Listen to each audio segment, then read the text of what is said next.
बिस्मिल्लाहिर्रहमानिर्रहीम। मैं आमिर कुरैशी टेक्निकल मुंडा official channel से तो आज अपने भाइयों के लिए फ्लैगशिप सीरीज का एक नया मॉडल लेकर आया हूँ। अभी मजा आएगा ना, जिसे आप लोग Realme New 8 के नाम से जानते। इस फोन में ना पता नहीं ऐसा क्या है, ये फोन चरस बना हुआ है, मिलता ही नहीं है। इतना शॉर्ट है कि अगर आप चाइना तक से भी पता करवाएं तो मेरा नहीं ख्याल है आपको चाइना में भी इसका शॉट मिलेगा। अगर इस फोन की बिल्ड क्वालिटी और इस फोन की खूबसूरती की बात करें ना तो खूबसूरत तो इतना है ना, ट्रांसपेरेंट बॉडी में आपको ये फोन मिलेगा। उनका रोग इतना है, बॉडी ऐसी है, खूबसूरती इतनी है। स्लिम सा ये फोन है, 8.3 mm की इसके अंदर आपको थिकनेस मिलती है। और अगर इस फोन की वेट की बात करें तो 218 ग्राम का वेट है विदाउट पाउच के। और इसकी बैक पे हमें दो फ्लैश लाइट मिलते हैं, एक तो फ्लैश लाइट है और दूसरी नोटिफिकेशन लाइट है। फोन की खूबसूरती इतनी है कि ऐसा लगता है जैसे आपने नथिंग का फोन पकड़ा हुआ है। अगर इस फोन की बैटरी की बात करें, क्योंकि जाहिर सी बात है फ्लैगशिप सीरीज की जितने भी बैटरीज होती हैं वो टाइमिंग नहीं रहती हैं, लेकिन इसकी जो बैटरी है वो 8000 mAh है। अगर आपने एक दफा इसको चार्ज कर जाना तो आपने भूल जाना है कि मैंने इस फोन को चार्ज भी करना है। 80 वाट तक इसके अंदर हमें अडॉप्टर मिल जाता है। 165 हर्ट्ज का सुपर अमोल्ड पैनल मिलता है, इन डिस्प्ले फिंगर के शशके के साथ आपको मिलता है। अब इतना सब कुछ मिल गया है, इसके बाद ये ना कहना हमें क्या मिला, हमें क्या दिया। अभी तो मैंने जितने इसके फीचर्स बताए ना वो तो नॉर्मल से फीचर्स थे, अभी तो मेन फीचर्स आने हैं।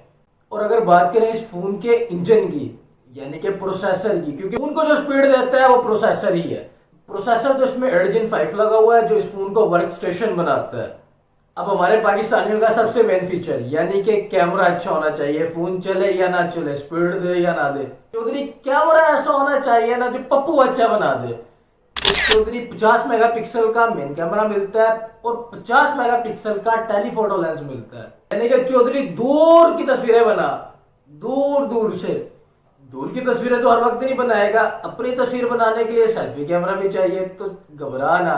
16 मेगापिक्सल का सेल्फी कैमरा इसमें हमें मिल जाता है। एक मसला इसमें आपको मिलेगा, मसला छोटा सा है लेकिन हमारी पाकिस्तानी अवाम के लिए वो मसला बहुत बड़ा मसला है। खोपड़ी को छोड़ो, मसला सुनो। ये जो फोन है ना बेसिकली चाइनीज वेरिएंट में पाकिस्तान में आता है और चाइनीज वेरिएंट के अंदर गूगल के जितने भी एप्लीकेशन है वो नहीं होती हैं। गूगल की एप्लीकेशन चलाने के लिए इसके ब्राउजर से आपको डाउनलोड करना पड़ेगा, जैसे लाइक प्ले स्टोर हो गया, आपका गूगल हो गया, यूट्यूब हो गया। अगर आप इस फोन को ग्लोबल में परचेज करते हो तो ग्लोबल फोन का टैक्स है 1 लाख रुपए और चाइनीज वेरिएंट का जो टैक्स है वो है 30,000 रुपए। तो चाइनीज वेरिएंट है ना उसके अंदर जब आप एप्लीकेशन उसके ब्राउजर से डाउनलोड कर लोगे तो वो ग्लोबल ही हो जाएगा। ग्लोबल में और चाइनीज वेरिएंट में सिर्फ यही फर्क है कि ग्लोबल के अंदर अपनी ये जो गूगल की एप्लीकेशन है ये इंस्टॉल होकर पाकिस्तान में आती हैं। चाइनीज वेरिएंट के अंदर गूगल की एप्लीकेशन इसके ब्राउजर से इंस्टॉल करनी पड़ती हैं। इसकी प्राइस रेंज की बात करें तो दो वेरिएंट में पाकिस्तान में मौजूद होता है। एक आता है 12 GB रैम 256 GB मेमोरी वाला, वो आपको मिल जाता है तकरीबन 40 से 45 की रेंज में। और एक आता है 12 GB रैम और 512 GB रोम वाला, वो भाई को मिल जाता है तकरीबन ऑलमोस्ट 155 से 160 की रेंज में।